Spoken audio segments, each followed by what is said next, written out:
राम राम भक्तों, जय माता दी। कैसे हैं आप सब? तो देखिए, आज जो मैं वीडियो लेके आई हूँ वो रामायण के ऊपर है कि रामायण को कैसे पढ़ा जाए।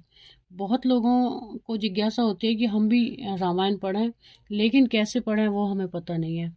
तो रामायण का बहुत सरल तरीका मैं आपको बताऊंगी, क्योंकि हम लोग गृहस्थी लोग हैं, तो इसे आसानी से पढ़ लें। क्योंकि कामकाज भी होता है, घर में बहुत से काम होते हैं, उनके साथ साथ अगर रामायण पढ़ सकें तो बहुत अच्छी बात है।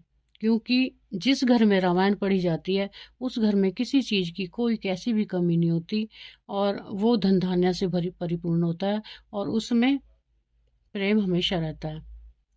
तो रामायण का तरीका मैं आपको बताती हूँ।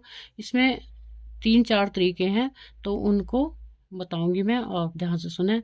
ये रामायण है तुलसीदास जी की। तो एक रामायण होती है वाल्मीकि जी की, वो संस्कृत में होती है। ये तुलसीदास जी की है। इसकी भाषा बहुत आसान है, क्योंकि अगर हम तुलसीदास जी की पढ़ेंगे तो हमारे समझ में आ जाएगी।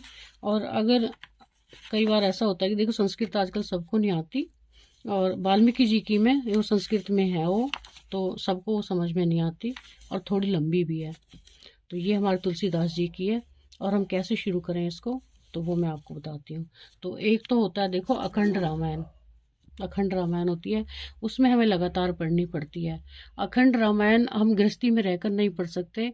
अगर फिर भी आप पढ़ना चाहते हो तो इसको लगातार पढ़ना है।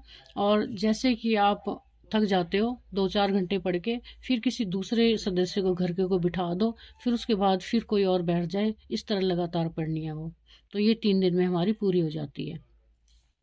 अब बारी आती है 9 दिन के लिए। तो दूसरा उपाय 9 दिन के लिए आप कर सकते हो, अगर आपके पास समय है तो। क्योंकि 9 दिन में भी समय लगता है। देखिए, अगर आप 2-3 घंटे दिन में निकाल लेते हो तो 9 दिन में आप इसे पूरी कर सकते हो। जैसे कि अब हम नवरात्रे आते हैं, तो नवरात्रों में बहुत अच्छा है अगर आप रामायण पढ़ते हो, तो बहुत ही अच्छा है। तो इसमें क्या है, ये देखिए, ये है इसमें। आप जब स्टार्ट करोगे तो यहाँ आपको दिखाई देगा ये वाला पेज। तो इसमें क्या है, देखो, नवपरायण विश्राम स्थल।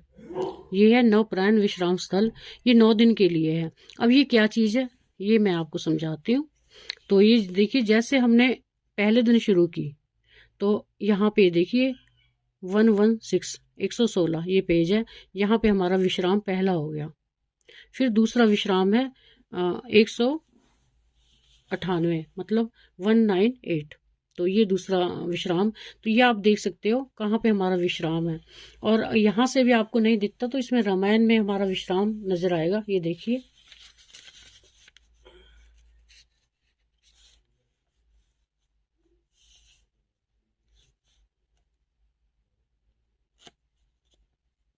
ये है, जैसे ये 116 है।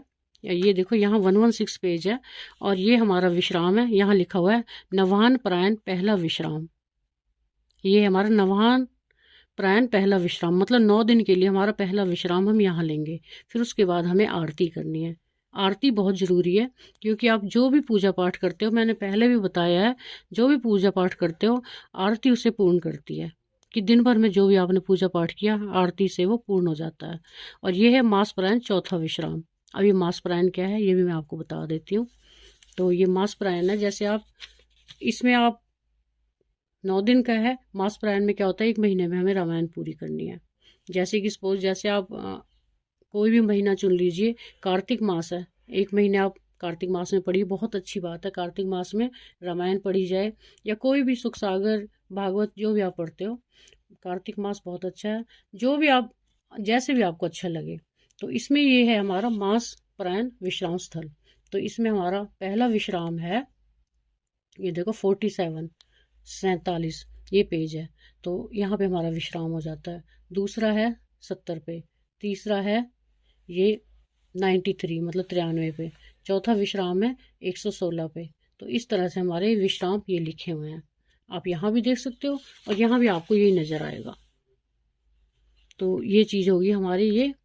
आ, 3 तरह से मैंने आपको बता दिया। एक तो अखंड, एक नवप्रायण, एक मासप्रायण।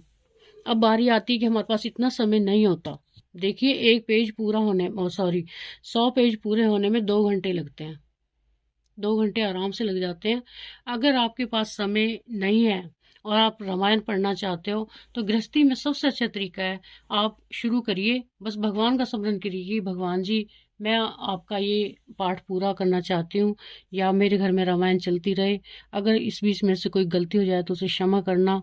इस तरह से आपने भगवान से क्षमा मांगनी है कि मैं कुछ भी नहीं जानती, मुझसे इस बीच में कोई भूल हो जाए या ज्ञान जाने अनजाने में कोई गलती हो रही हो तो उसे क्षमा करें। तो इस तरह से आपने प्रार्थना करके रामायण शुरू करनी है। आप इसमें 1 पेज कर सकते हो, 2 कर सकते हो, जितना आपने दोहे, जितना आपने मतलब श्लोक करने हैं वो अपनी मर्जी से कर सकते हो। तो इसमें हमारा समय का कोई प्रतिबंध नहीं है, जितना आपको करना है आप कर सकते हो। और ज़्यादा प्रचंडों में ना पड़े, आप किसी को पूछोगे कोई कुछ बताएगा, कोई कुछ बताएगा, आप अपने सच्चे भाव से आप रामायण पूरी कर सकते हो, जैसे आपका दिल करे वैसे। बस इतना ज़रूर कहूँगी कि आपको शुद्धि को ध्यान में रखकर ही ये काम करना है, शुद्धि बहुत ज़रूरी है। अगर आप 9 दिन के लिए कर रहे हो तो देखिए आपने गृहस्थ आश्रम की शुद्धि करनी है, आपने ढंग से नहा धो के ही रसोई में जाना है, प्रसाद बनाना है, और उसके बाद आपने जोत वगैरह जला के ये करनी है। तो ये आपका हो गया, 4 तरीके से मैंने बता दिए है। अब मैं क्या बताना चाहती हूँ आपको कि हम इसको कैसे पढ़ें। जैसे कि देखो ये है, यहाँ पे अवध भाषा में है। अगर आपको अवध भाषा, देखिए सबकी समझ में नहीं आ सकती, अगर आपको समझ आ रही है तो अवध भाषा में करिए, और अगर आपको नहीं आ रही तो आप हिंदी, इसके नीचे दिए आप हिंदी भाषा में कर सकते हैं। पाठ का नियम क्या है, पाठ कैसे किया जाए, कौन सी भाषा में करना चाहिए, ये मैं आपको पहले वीडियो में बता चुकी हूँ, लेकिन जिसने नहीं देखा उसको मैं यहाँ भी बता देती हूँ कि जो हमारी भाषा जो हमें आसानी से समझ में आ जाए उस भाषा में हमें वो पाठ करना है, जो भी भाषा हमें समझ में आ रही है, क्योंकि हमारे पढ़ने का वही फायदा है जब तक हमारा एक एक शब्द हमारे अंतर मन में ना जाए। आप कोई भी पाठ करते हो, कोई भी कैसी भी पूजा करते हो, जब तक उनके शब्द हमारे अंतर मन में नहीं उतरेंगे तब तक हमें कोई फायदा नहीं है कि आप शब्दों को बस पढ़ रहे हो ऊपर ऊपर से और उसको अंतर मन में नहीं उतार रहे हो, आपके अंदर नहीं जा रहे हैं, उनका अर्थ समझ में नहीं आ रहा, तो कोई फायदा नहीं है उसका। तो बस हमें अर्थ समझना है, और हमारे हर तरह से अर्थ कब समझ में आएगा, जब हमें वो भाषा आती है। तो जैसे देखो मैं हिंदी में पढ़ती हूँ क्योंकि मुझे हिंदी बहुत अच्छे से आती है, और हिंदी में मैं समझ भी सकती हूँ कि क्या लिखा हुआ है, इसका अर्थ क्या है, तो आप हिंदी में पढ़ सकते हो। अब मैं आपको पढ़ के बताती हूँ। कई कहते हैं कि हम कैसे पढ़ें इसे, तो वो मैं बताती हूँ। सीधा तरीका है इसको पढ़ने का, देखिए ये है अवध भाषा, तो इसका मैं बताती हूँ आपको। सोए जस गाय भगत भव तरही, कृपा सिंधु जन हित तनु धराई, राम सिया राम जय जय राम।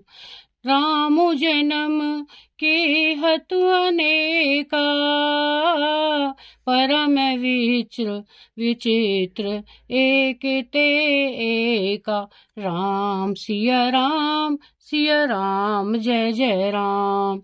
अब इसको हिंदी में पढ़ने की जरूरत नहीं है अगर आप इसी में पढ़ रहे हो तो, अगर हिंदी में पढ़ोगे तो हिंदी अनुसार ही पढ़ना आपने। जैसे उसी यश को गाकर भक्त जन संसार से तर जाते हैं, कृपया सिंधु प्रभु भक्तों के हितार्थ देह धारण करते हैं। श्री राम जी के जन्म लेने के कारण अनेक कारण हैं जो एक से एक अधिक आश्चर्य वाले हैं। जय श्री राम।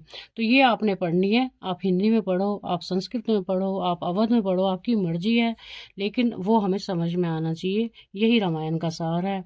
और जिस घर में रामायण पढ़ी जाती है या जो रामायण पढ़ता है वो सब दुखों से परे हो जाता है, उसे कोई चाह नहीं रह जाती, और उसे किसी चीज़ की जीते जी कमी नहीं होती।